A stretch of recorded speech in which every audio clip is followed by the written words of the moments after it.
All right, let's go to the Bible Study Manual's website.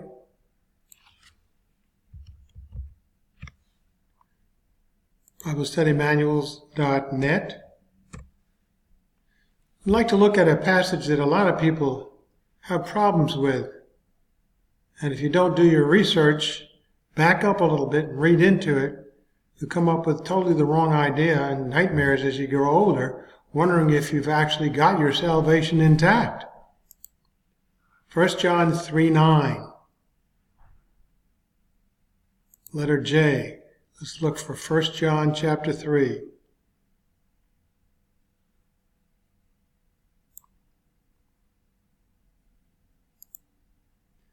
And let's go to table of contents. Look for 3:9.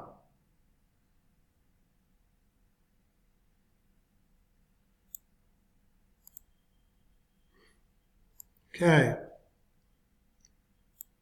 We're going to walk our way through this. It's not easy. It takes a little extra work and thought.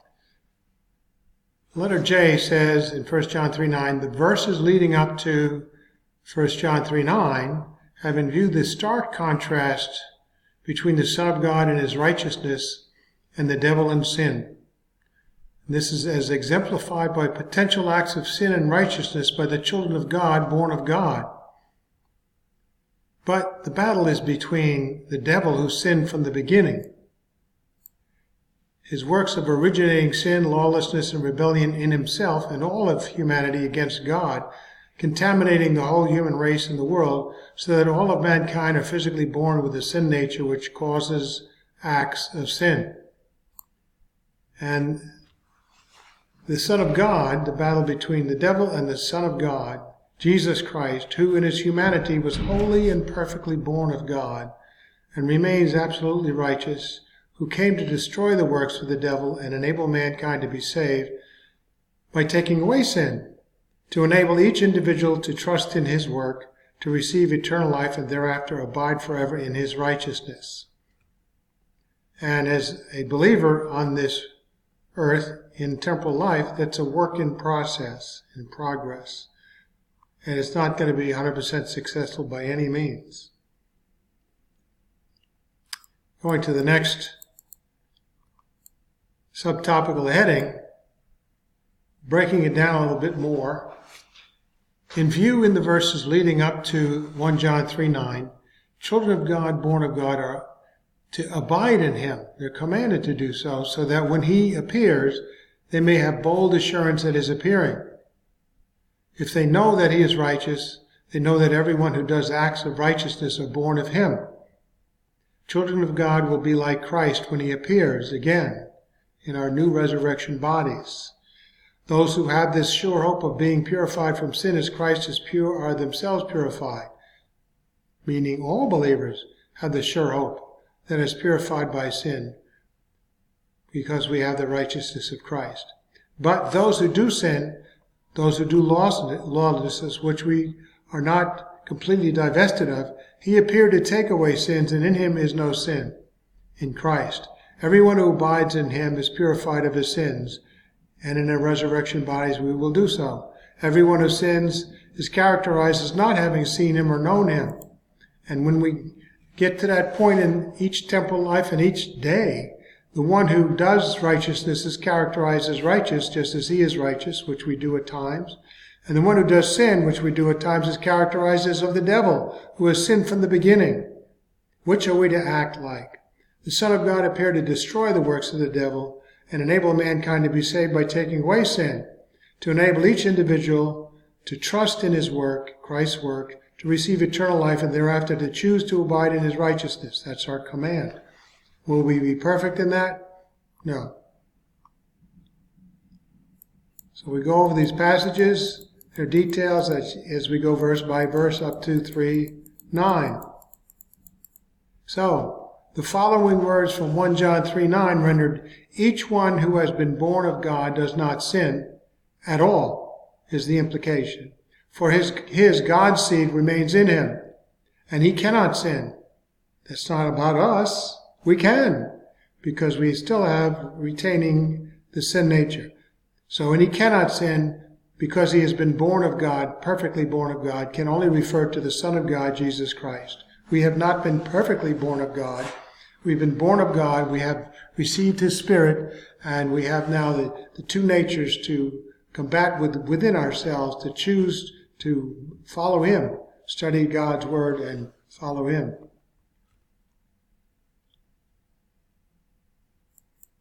You can read these notes.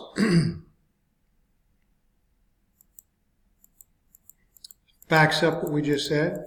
You look at the interlinear, just for sake of looking at it. Each one, the having been born of God, sin does not, because seed his in him abides and not he is able to sin. I wouldn't say that's describing me as a born-again believer. Because of God has been born. I've been born of God, but not perfectly. So, let's look at the comments on this. The Greek words rendered does not sin in 1 John 3:9a is a present tense, third person, singular verb signifying the one who has been born of God does not sin, with neither the appropriate progressive present context nor the required qualifying words to indicate does not practice, as many say to ameliorate this problem, or does not continue in sin.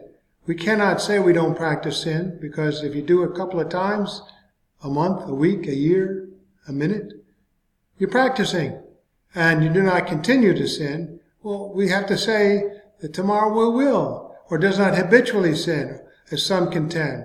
It just doesn't work to force the words to say that. For an occasional or even a single additional sin would still qualify as continuing to sin or habitually sinning or practicing sinning. Furthermore, these insertions into the text still do not then permit the whole person of the child of God, born of God with born sin and born of God natures to be in view in 1 John 3:9. This is because he can and still does choose to practice, continue to habitually sin, according to 1 John 1:8 and 10, which says, if we say we have no sin, we're liars. And if we say we have no sin, we make God out to be a liar. 1 John 1:8 and 10.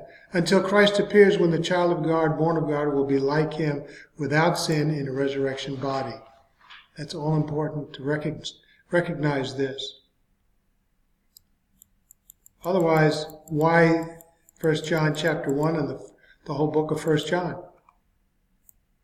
Now, if sinless perfection on the part of the child of God, born of God, his entirety, his both sin and both of God natures, is in view in 1 John 3:9, then there would not be a need for much of God's word. Only passages which lead up to and include salvation. Thereafter, one's becoming a child of God, born of God, would be perfect, without a need to exhort to abide in Christ. But such cannot be the case unless major portions of God's word are misleading and contradictory. There's a deep, detailed explanation of this, repetition of it.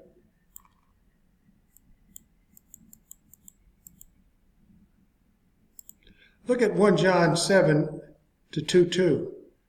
But if we walk in the light as he himself is in the light, we have fellowship with one another, with each of we believers walking in the light, and the blood of Jesus, his Son, cleanses us from all sin. If we should say that we have no sin, we deceive ourselves and the truth is not in us. If we confess our sins, God is faithful and righteous to forgive us our sins and cleanse us from all unrighteousness. That presumes that we may very well do that, and there's the out. We confess it, and God purifies it. If we should say that we have not sinned, we make God out to be a liar, and his word is not in us. And 1 John 2:1, my little children, I am writing these things to you so that you may not sin. And if anyone sins, any believer today, if we have an advocate with the Father, Jesus Christ the righteous, and he is himself the propitiation for our sins, and not for ours only, but also for those of the whole world.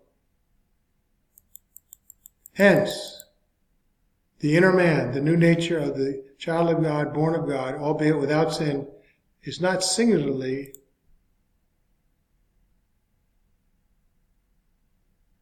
in view in 1 John 3:9. There is no change in context to this effect in neither of these verses or anywhere in 1 John. Hence, the only interpretation left is that 1 John 3:9 refers to the Son of God in his perfect sinless humanity, who does not and cannot sin.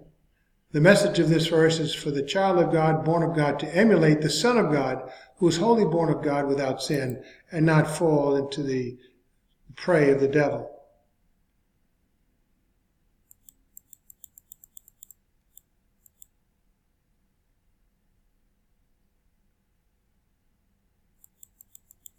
So looking at these notes, conclusion, 1 John 3:9. Each one of those in view in 1 John 3:8, the devil and the Son of God, the latter who has been born of God into wholly perfect humanity, does not sin, which could only be the Son of God, Jesus Christ, excluding the devil. For God's seed, the Holy Spirit, remains in him, in Christ, and he cannot sin because he has been wholly born of God. That's the one that's in view in 1 John 3:9, whom we are to emulate.